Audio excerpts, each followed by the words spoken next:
Bonjour et bienvenue sur ce webinaire, l'entretien professionnel obligatoire, obligation légale ou opportunité de développement. Merci à tous d'être présents et de nous avoir rejoints.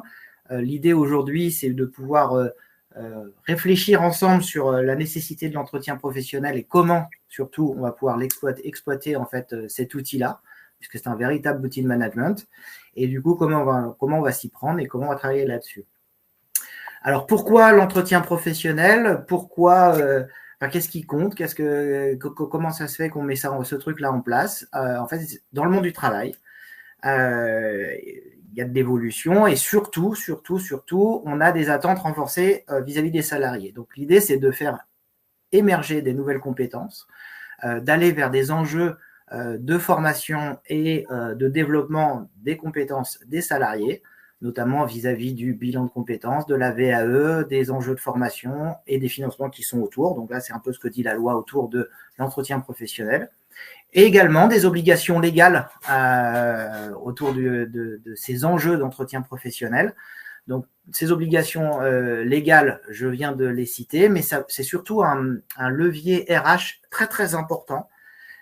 Et comment je vais transformer cette contrainte d'obligation en levier stratégique pour l'entreprise et mes collaborateurs. Donc, tout l'enjeu de ce webinaire, c'est ça, et on va essayer de déployer ces enjeux-là. Alors, on va essayer d'aborder le cadre légal et les sanctions inhérentes si jamais on ne fait pas ces entretiens professionnels.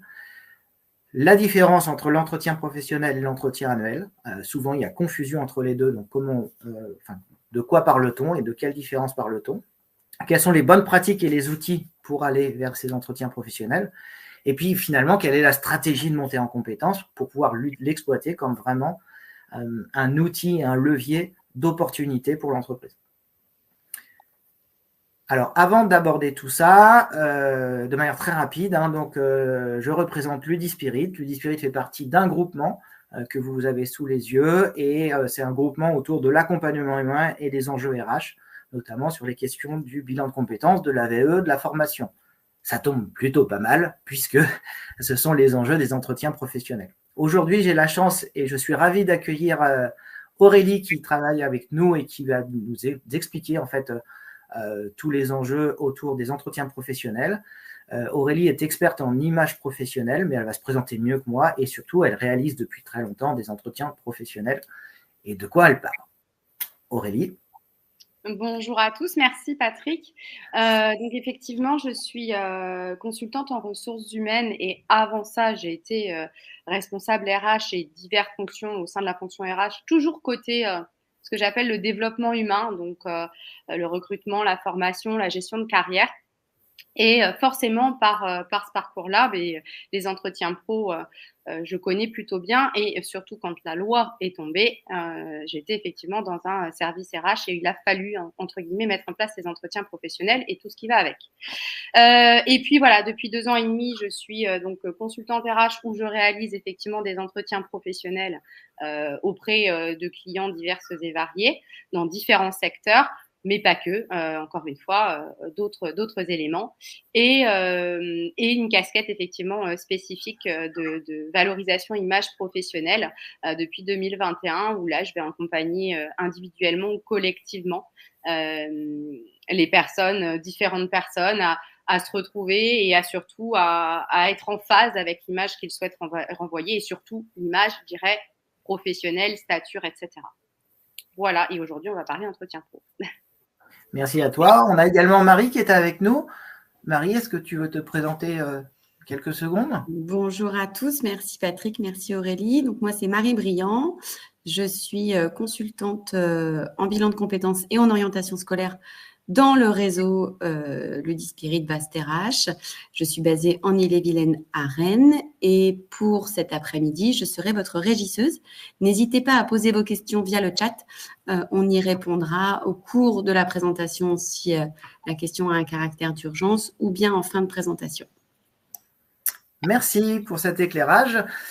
Donc, on va revenir à la question des entretiens professionnels. Donc, le cadre légal, l'entretien professionnel au cœur des politiques RH. Alors, on parle moderne parce que, oui, c'est assez récent, en fait, ce cadre légal et cette obligation.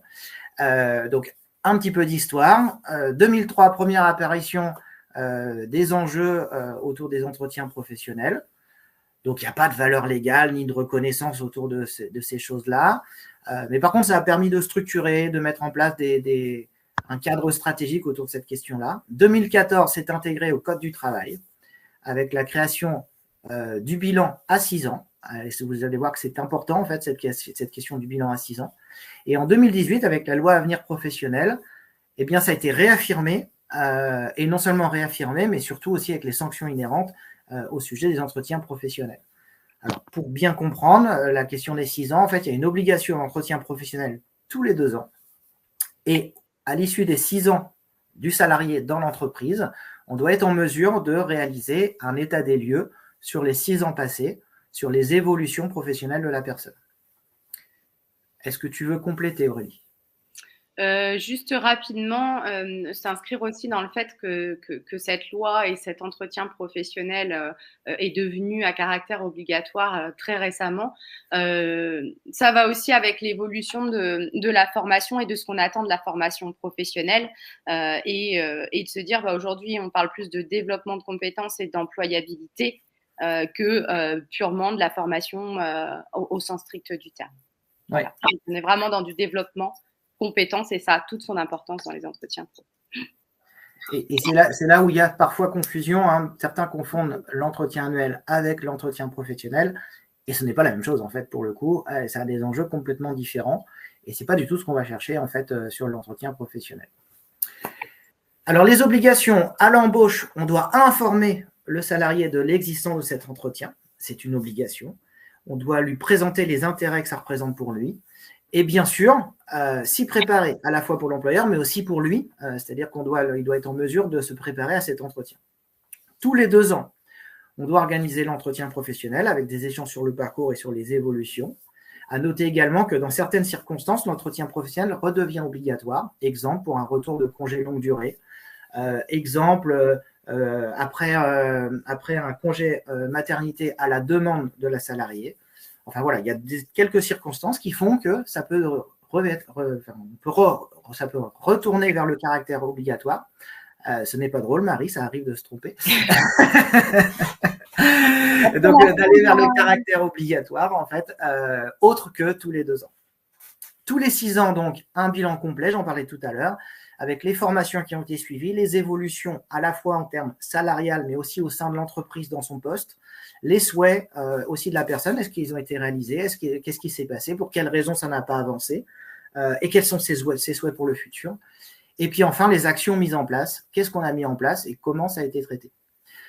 Les obligations de l'employeur dans ce cadre-là, c'est de mettre en place des dispositifs qui permettent aux salariés d'aller vers. Ça ne veut pas dire de faire à sa place. Donc, si vous avez mis tout ce qui vient bien en face et que vous êtes en mesure de le prouver, il n'y a pas de problème en fait. C'est-à-dire que le salarié s'en est pas emparé et tant pis.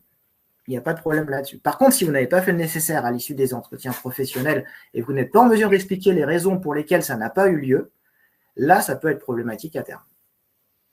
Est-ce qu'on est OK avec ça, Aurélie ? Tout à fait en phase. Tout à fait en phase, c'est formidable. Alors, dit obligation, dit sanction. Aïe. Alors, les sanctions, c'est des risques financiers et juridiques en cas de manquement. Donc, qu'est-ce que ça veut dire ? Ça veut dire que pour des entreprises qui sont de moins de 50 salariés, hein, donc de 1 salarié jusqu'à 50 salariés, du coup, on se retrouve sur des enjeux de contrôle URSSAF ou d'inspection du travail avec des risques de litige au prud'homme, avec des enjeux d'atteinte à l'image de l'entreprise, bien sûr, et puis surtout avec des enjeux financiers importants, puisque ce sont les prud'hommes qui vont statuer sur voilà, comment on va s'y prendre, quelle somme forfaitaire va pouvoir être donnée à chaque salarié qui n'a pas bénéficié de ces entretiens. Au-delà de 50 salariés, là, ça veut dire un abondement systématique, correctif de 3 000 € supplémentaires sur chaque CPF de chaque salarié, qui sera amené par l'entreprise en tant que telle. Donc, ça peut monter extrêmement vite. Il peut y avoir des enjeux financiers très, très, très importants. Et puis, des amendes aussi inhérentes et qui sont associées souvent à ces enjeux-là. Alors, ça veut dire aussi que, évidemment, ça ne concerne que les personnes qui n'ont pas eu ces entretiens professionnels. Imaginons qu'un service ait bien fait le travail et qu'un autre ne l'ait pas fait, ça ne concernera que les salariés du service qui n'ont pas été concernés par les entretiens professionnels.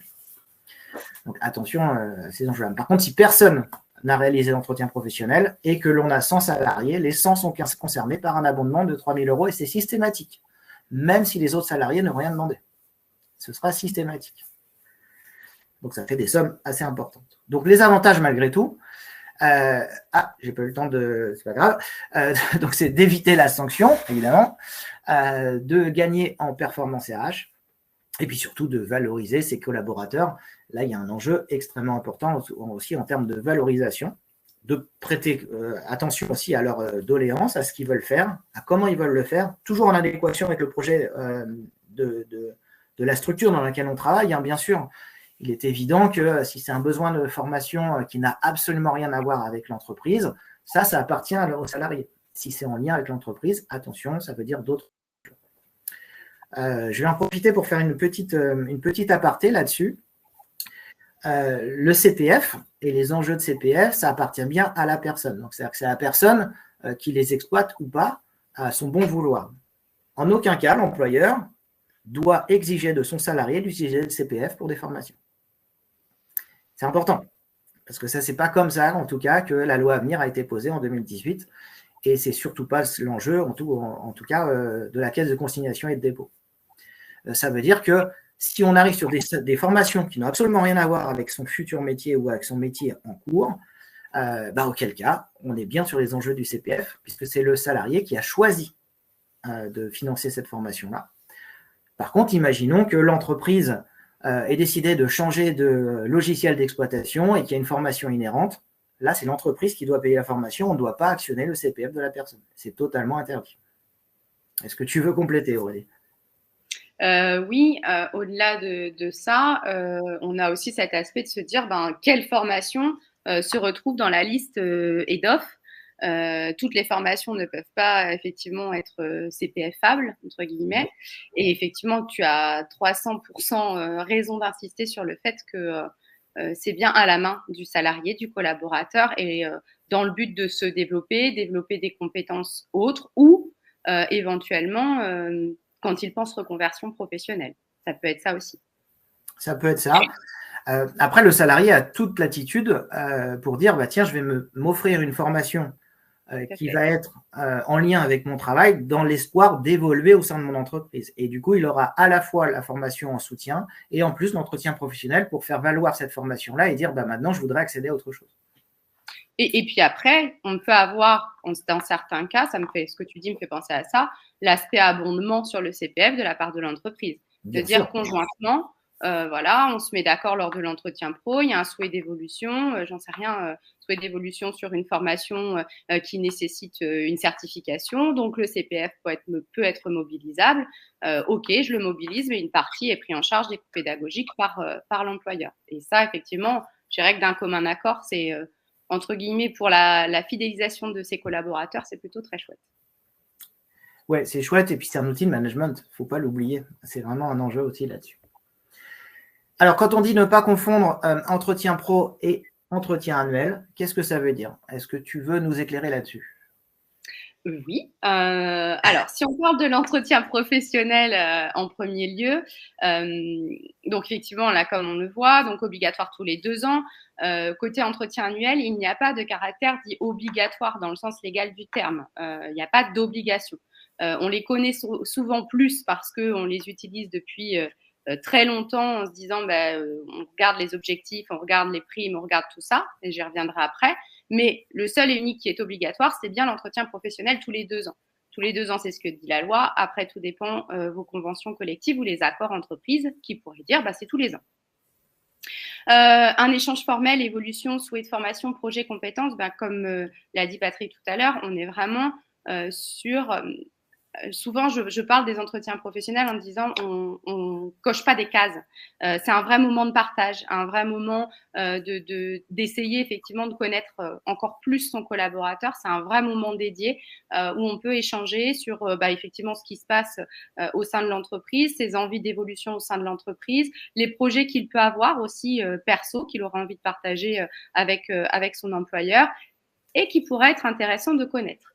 Donc, il permet aussi d'aider forcément le salarié à se projeter et aider l'employeur à structurer la montée en compétences. Patrick, tu l'as rappelé aussi tout à l'heure, les entretiens professionnels, ils peuvent pas et ils ne doivent pas être décorrélés de la stratégie entreprise. Faut vraiment les prendre en termes outils. Il y a la stratégie business, entreprise, etc. Et entre guillemets, je dirais nos plus grandes forces, c'est-à-dire les hommes et les femmes qui la composent, comment ces hommes et ces femmes et leurs compétences peuvent s'inscrire dans cette stratégie à moyen long terme. Tout à l'heure, je disais juste une chose sur l'aspect échange formel sur les projets, etc. Et je parlais du perso qui peut être intéressant parfois. Moi, je me souviens d'une fois où un collaborateur n'avait pas du tout l'aspect budgétaire à gérer. Et en fait, au détour d'un entretien professionnel, je me rends compte qu'il est trésorier d'une association assez importante à titre perso. C'est des compétences en plus qui peuvent être hyper intéressantes à connaître et dont on n'a pas du tout conscience au quotidien parce qu'ils ne l'utilisent pas. Donc ça, c'est un exemple, mais il peut y en avoir effectivement d'autres qui peuvent être très intéressants à avoir pour le collaborateur, l'employeur et du coup l'entreprise. Et dans la pratique, là je tenais à ajouter ce point-là, souvent l'entretien annuel et l'entretien professionnel sont menés de front, c'est-à-dire qu'on fait ça en même temps, dans le même entretien. Et ça, c'est une erreur, puisque de dissocier les deux, ça permet de parler de choses différentes. Souvent, une fois qu'on a fait l'entretien annuel, qu'on a regardé les objectifs, est-ce qu'ils sont atteints, pas atteints, où on en est, etc., on n'a pas toujours l'attitude, ou en tout cas le salarié n'a pas toujours l'attitude à s'exprimer sur ses envies de formation ou d'évolution, parce que l'entretien s'est passé d'une façon ou d'une autre. Et c'est pas forcément parce qu'il s'est mal passé, mais c'est pas comme ça qu'il est orienté. Et donc, du coup, ça ferme les enjeux de formation derrière. Or, ce que dit la loi, là, je vais le rappeler, la loi, c'est sur l'article L6321. Qu'est-ce qu'il dit? C'est que l'employeur a une obligation d'adaptation des salariés à leur poste de travail et donc de veiller au maintien de leur capacité à occuper un emploi au regard notamment de l'évolution des emplois, des technologies et des organisations. Et là, si on arrive à dissocier les deux, l'enjeu, c'est quoi? C'est que du coup, oui, je n'ai pas atteint les objectifs. Par contre, à un autre moment, je peux dire, j'ai besoin d'une formation qui me permettra d'atteindre les objectifs. Alors que si je n'ai pas atteint les objectifs et qu'on me le reproche, je ne suis pas sûr de m'exprimer en disant j'ai besoin d'une formation. Donc ça, c'est important de dissocier les deux. C'est deux moments distincts, en tout cas, dans le rythme et la vie d'une entreprise. Et pour moi, c'est important en fait de le déployer de cette façon-là. Ça ne veut pas dire qu'on ne peut pas mener les deux de front, c'est pas ça. Mais ça veut dire que ça peut créer confusion et puis c'est pas sûr qu'en fait le salarié se livre en tout cas sur ses vrais besoins. Et d'ailleurs, pour finir là-dessus, la posture de la personne qui va conduire l'entretien n'est pas la même. En entretien annuel, on va plutôt avoir une posture d'évaluateur finalement. Et quand on est en entretien professionnel, d'avoir plutôt une posture d'accompagnant, de capacité à aider à projeter la personne, ce qui n'est pas du tout la même posture et stature que l'on va avoir en face du collaborateur. Absolument pas. En termes de continuité, pour finir sur cet enjeu et ne pas confondre, il y a une obligation aussi, finalement, c'est d'avoir un écrit récapitulatif des échanges tous les 2 ans. Et ça, c'est extrêmement important aussi de penser à garder cet écrit-là, qui est bien signé de tous, ce qui permet, au bout de 6 ans, de faire un état des lieux de ce qui s'est passé au regard des 6 dernières années en termes d'évolution de la personne, d'évolution professionnelle. Et d'ailleurs, le document doit être bien distinct, comme tu le disais aussi. Oui, c'est extrêmement important. C'est extrêmement important. Tu peux avancer, s'il te plaît, Marie?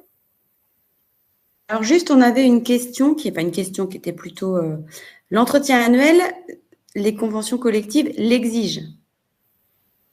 Alors oui, ça dépend.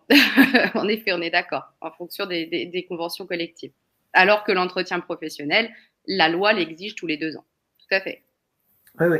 Mais effectivement, hein, alors, qui peut le plus peut le moins. C'est-à-dire que la convention collective va prendre le dessus sur la loi, mais le socle de base, c'est quand même la loi. Pour le coup. Donc, entretien pro, outil gagnant. Ah, de quoi on parle? Est-ce que tu peux nous expliquer ça? Alors effectivement, on a parlé beaucoup du cadre légal. Tant qu'à faire, autant faire d'une obligation une opportunité. Et pour le coup, l'entretien professionnel peut vraiment l'être, et d'un point de vue entreprise et d'un point de vue collaborateur. D'un point de vue entreprise, effectivement, on l'a dit rapidement tout à l'heure sur l'aspect stratégie, le fait de pouvoir anticiper, de pouvoir effectivement avoir ce moment privilégié avec le collaborateur afin de connaître un petit peu plus ses envies, ses évolutions, ses capacités à. Et puis en management, on le disait rapidement, c'est vraiment un acte de fidélisation, d'avoir effectivement ce temps très spécifique.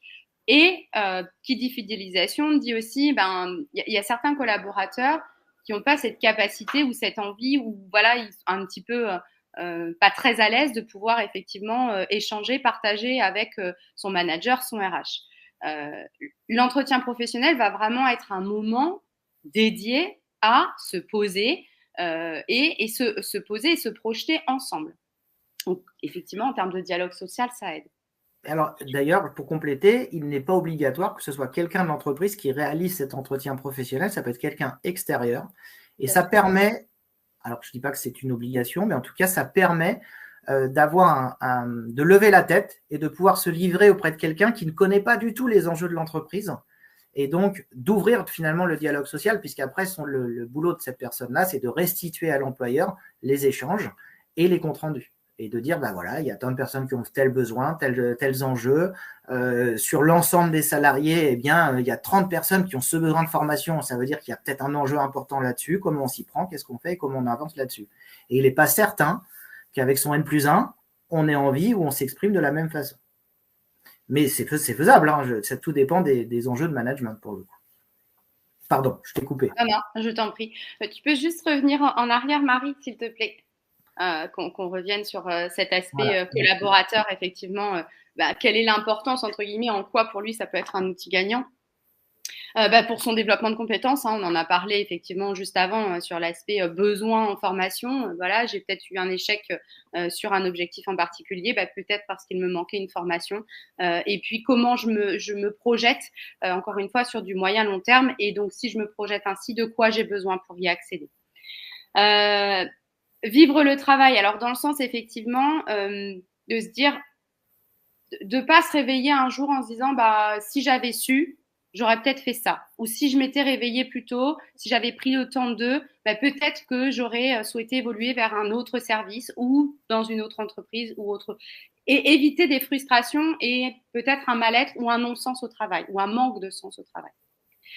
Parcours professionnel, là de toute façon la loi à venir choisir son avenir professionnel a vraiment été faite dans ce sens, que chacun, que tout collaborateur devienne acteur de sa vie professionnelle et ne la subisse pas. Tant que faire se peut. Et d'ailleurs c'est important puisque là on va arriver sur le slide d'après en termes de levier de motivation.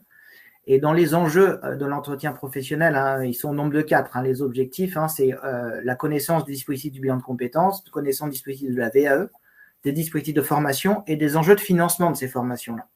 C'est ça, grosso modo, de quoi on parle. Et après, évidemment, on va parler d'évolution professionnelle au sein de l'entreprise.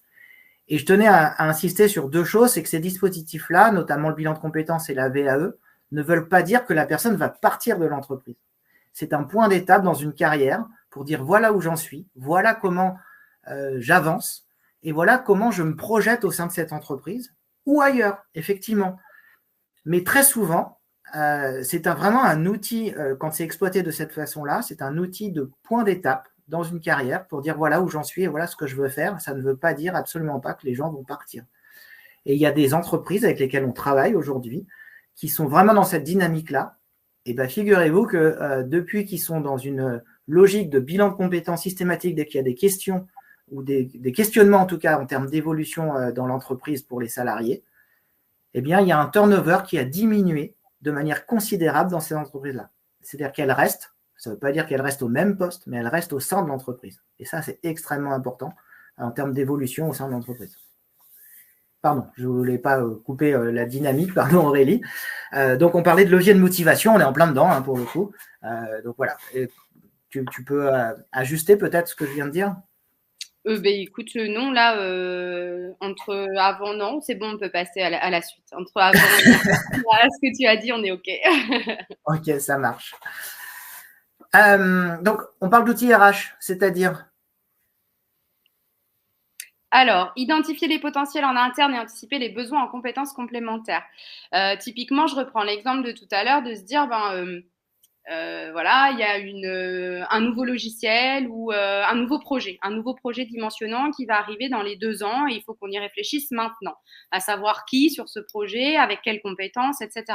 L'entretien pro, ça va être un outil essentiel de votre, je dirais, votre GEPP, votre gestion emploi et parcours professionnel, qui va être essentiel de se dire qu'est-ce qu'on s'est dit dans les entretiens professionnels, comment mon collaborateur se projette, est-ce que potentiellement il pourrait être intéressé par ce type de projet. Mieux connaître les forces, organiser et optimiser les équipes, attribuer les missions, les postes en fonction des compétences. Effectivement, ça rejoint aussi ce que je viens de vous expliquer. Et créer les parcours alignés, valoriser ses salariés, aligner les compétences, objectifs et résultats à atteindre. Je fais partie des RH qui restent convaincus que quand on n'est pas bien à son poste à un moment donné, on est forcément moins efficace et moins efficient.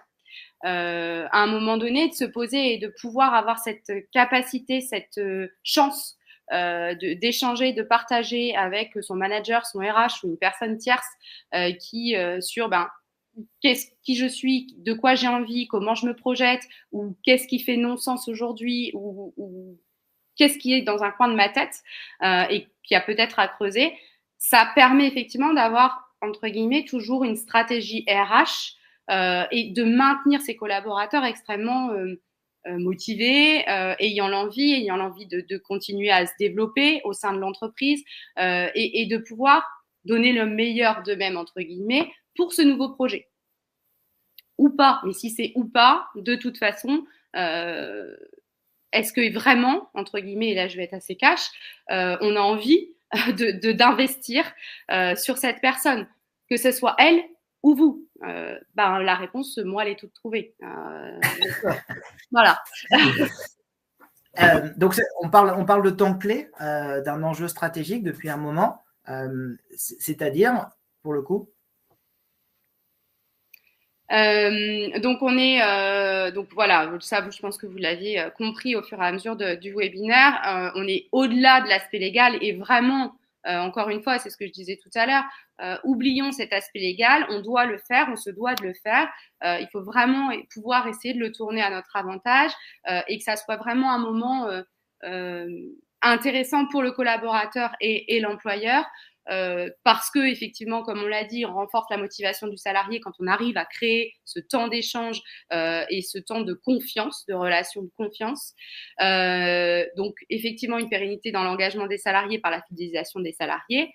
Une meilleure gestion des compétences en présence. Effectivement, quand on prend le temps de se poser et de faire vraiment le point sur quelles compétences sont présentes ou quelles compétences pourraient être manquantes pour le poste actuel ou le poste à venir, on a vraiment après une belle cartographie des métiers et potentiellement des compétences qui sont présentes et éventuellement qui pourraient manquer pour le projet à venir. Et développement de la satisfaction, et ça, j'y reviens pas. Alors, on parle aussi de moments privilégiés qui permettent de reconnaître les valeurs des collaborateurs. Donc là, on rentre aussi sur des enjeux plus transversaux de l'entreprise, qui sont la QVCT par exemple, pour le coup, en utilisant cet enjeu d'entretien pro.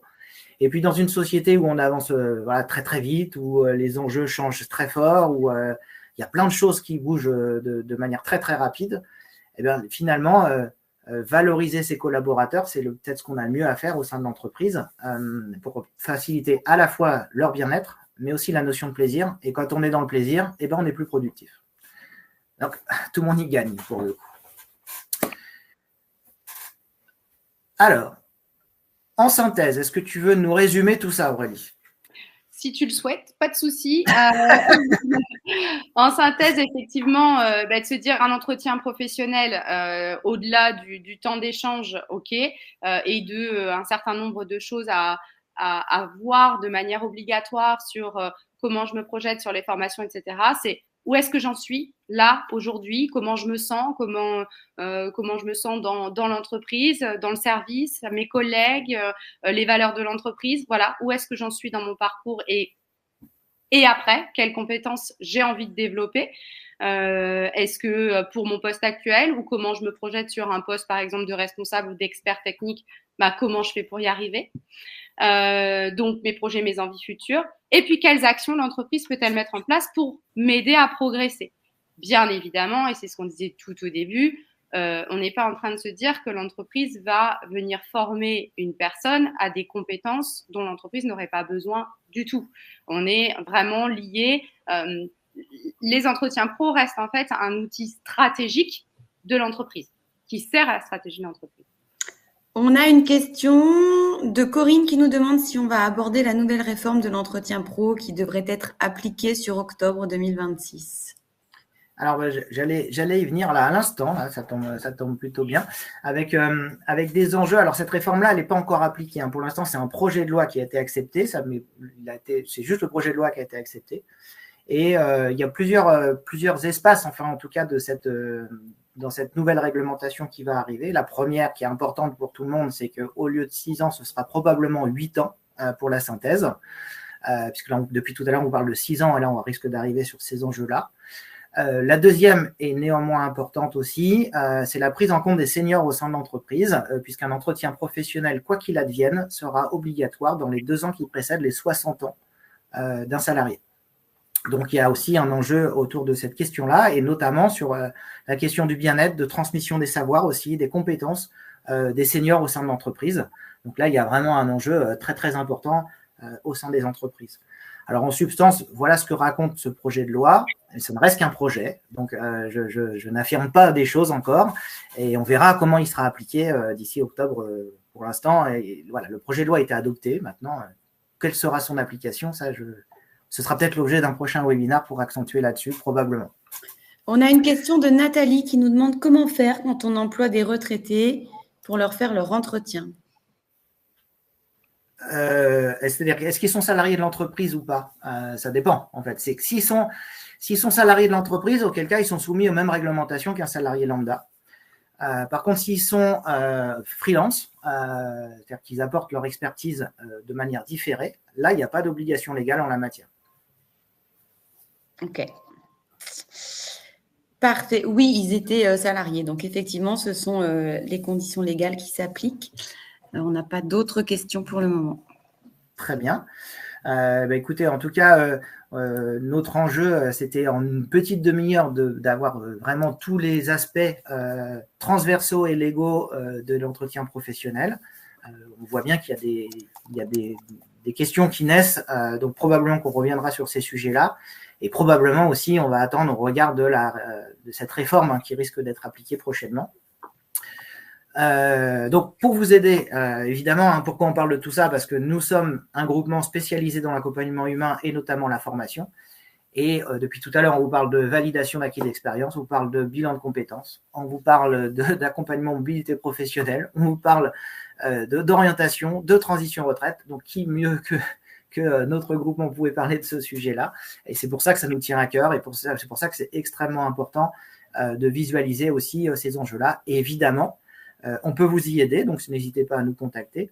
Mais aussi, on peut vous aider sur le après ces entretiens professionnels pour apporter les réponses adaptées, en tout cas, aux besoins de vos salariés en termes de bilan de compétences, de VAE ou de formation.